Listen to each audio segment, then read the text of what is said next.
It started with a single complaint about a doorbell camera, but spiraled into threats, inspections, and evidence that quietly recorded everything no one expected to be exposed. Let me start from the beginning. The house had always been unremarkable, the kind that blended into the row without effort. Neutral siding, trimmed lawn, predictable routine. The doorbell camera was installed for the same reason most people installed them: convenience, security, peace of mind. Nothing dramatic, nothing confrontational. At least not at first. The neighborhood was governed by a homeowners association that prided itself on order. Trimmed hedges, approved paint colors, synchronized trash days. The kind of place where problems were often manufactured out of boredom and a sense of authority. It was known quietly among residents that a certain neighbor had appointed herself as an unofficial enforcer. She watched everything, commented on everything, and reported anything that offended her sense of control.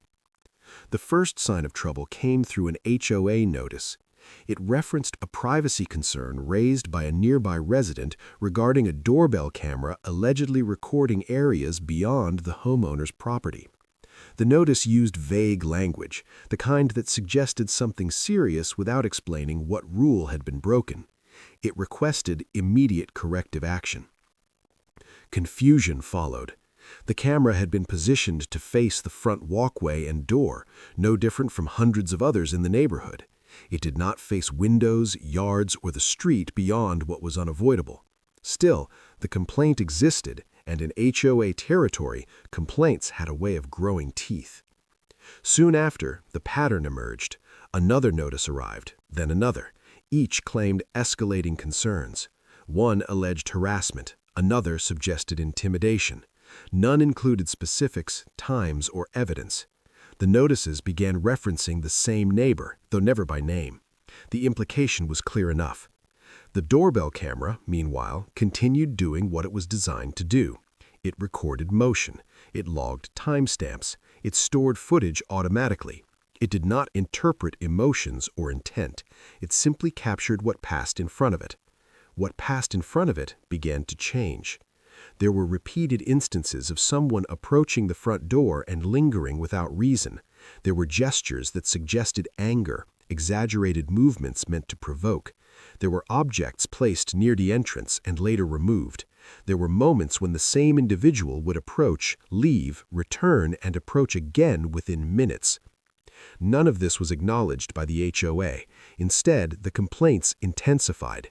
The narrative shifted subtly from privacy concerns to behavioral accusations. Claims of being watched, claims of feeling unsafe, claims that the camera was being used maliciously. The irony went unnoticed by those making the claims. The homeowner began documenting everything. HOA emails were archived, notices were saved, dates were logged. The doorbell camera footage was backed up and labeled. What started as a defensive habit became a necessity. Then came the inspection notice. The HOA announced an external compliance check, citing unresolved disputes and potential violations. It was an unusual escalation for a single device that had existed quietly for months. Neighbors whispered, speculation spread.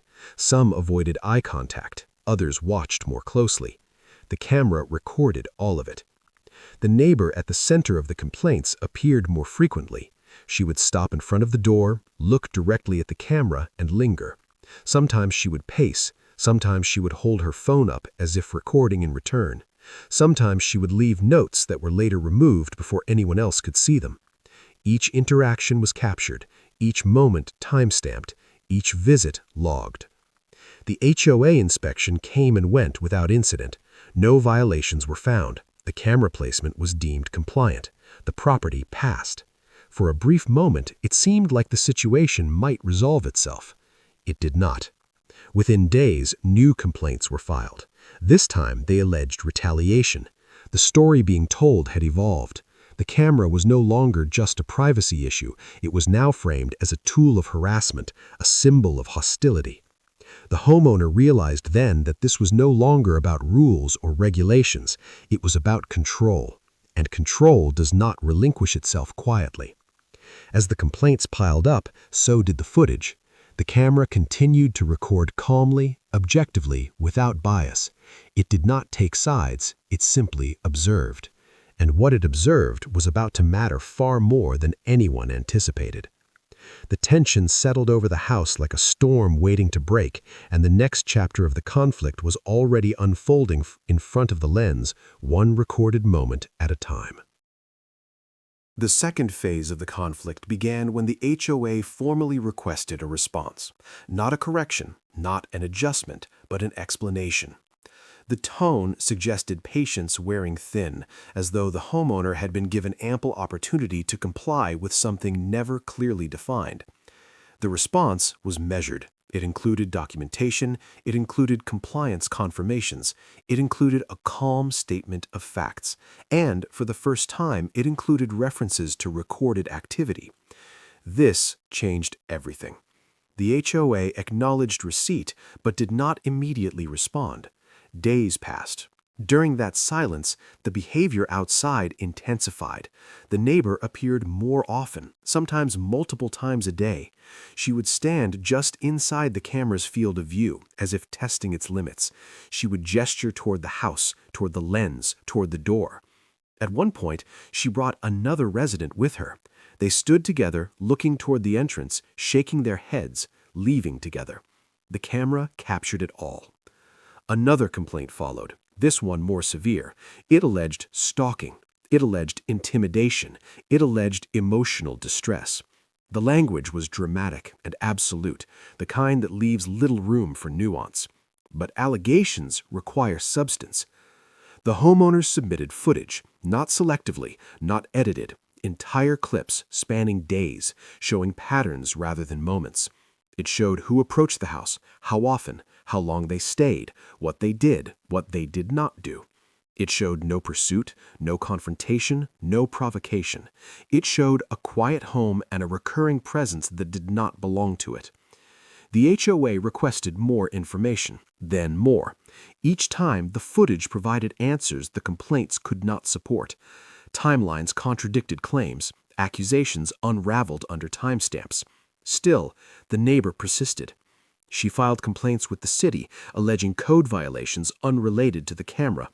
Inspectors arrived and found nothing. She contacted law enforcement to report suspicious behavior. Officers reviewed footage and left without further action. The pattern became undeniable. The doorbell camera recorded late-night visits. It recorded someone standing in the dark, just outside the light's edge. It recorded objects placed near the door and removed later. It recorded the same individual approaching immediately after HOA emails were sent, as if responding emotionally rather than logically. The homeowner did not engage. No messages were sent, no confrontations occurred. Everything remained one-sided. Eventually, the HOA scheduled a hearing. It was meant to address the ongoing dispute and determine whether further action was needed. The homeowner prepared carefully. Documentation was organized, footage was compiled, a timeline was created. The neighbor arrived with confidence. She carried folders and papers, her posture suggesting certainty that authority would be on her side. She had told her version of the story many times. She believed it. The hearing unfolded slowly. The HOA board reviewed complaints first, then responses, then footage. The room changed as the videos played. What had been described as harassment appeared instead as repeated unsolicited visits. What had been framed as surveillance looked more like fixation. What had been alleged as intimidation showed no interaction at all. The board asked questions. Clarifications were requested. Dates were cross-referenced. The neighbor's timeline began to collapse under scrutiny. The doorbell camera had done what no argument could. It provided context. It removed interpretation. It replaced accusation with record. At the end of the hearing, the narrative had shifted entirely. The HOA did not announce a decision immediately, but the tone was no longer accusatory. It was cautious, reserved, almost apologetic. The neighbor left, visibly unsettled. In the days that followed, the behavior outside the house stopped abruptly. No more visits, no more lingering, no more gestures. The camera recorded only passing cars and delivery drivers. Then the HOA decision arrived. The complaints were deemed unfounded. No violation had occurred. The matter was considered closed. But the story was not over. Because the footage, once shared, had raised questions beyond HOA authority. Questions about harassment, about misuse of reporting systems, about patterns of behavior that extended beyond a single neighbor. And those questions were about to lead somewhere far more serious. What followed the HOA's decision was quieter but heavier. The absence of activity outside the house was itself notable. Days passed without incident, then weeks. The doorbell camera continued recording, but there was nothing unusual to capture. Behind the scenes, however, the consequences of the footage were unfolding. The HOA, now aware of the extent of the false complaints, initiated an internal review. It was not announced publicly, but residents began noticing changes. New guidelines were circulated regarding complaint submissions. Anonymous reports were restricted. Evidence was emphasized. The neighbor who had driven the conflict became increasingly isolated. Other residents, once sympathetic, began distancing themselves. The pattern had become too clear to ignore. Then came the legal letter. It did not demand action. It informed. It outlined a history of documented behavior. It referenced footage, reports, and findings. It suggested that continued harassment could result in formal consequences. The doorbell camera footage, once criticized as invasive, had become a shield. The neighbor did not file another complaint. Months later, the house remained unchanged. The camera stayed where it was, quietly watching over the front door. The homeowner resumed a normal routine, no longer checking notifications with dread. Occasionally, new residents would move in and hear whispers about the situation. They would glance at the doorbell camera, then look away, understanding without explanation. The neighbor eventually sold her home. No announcement was made, no farewell occurred. One day, moving trucks arrived. The camera recorded them too.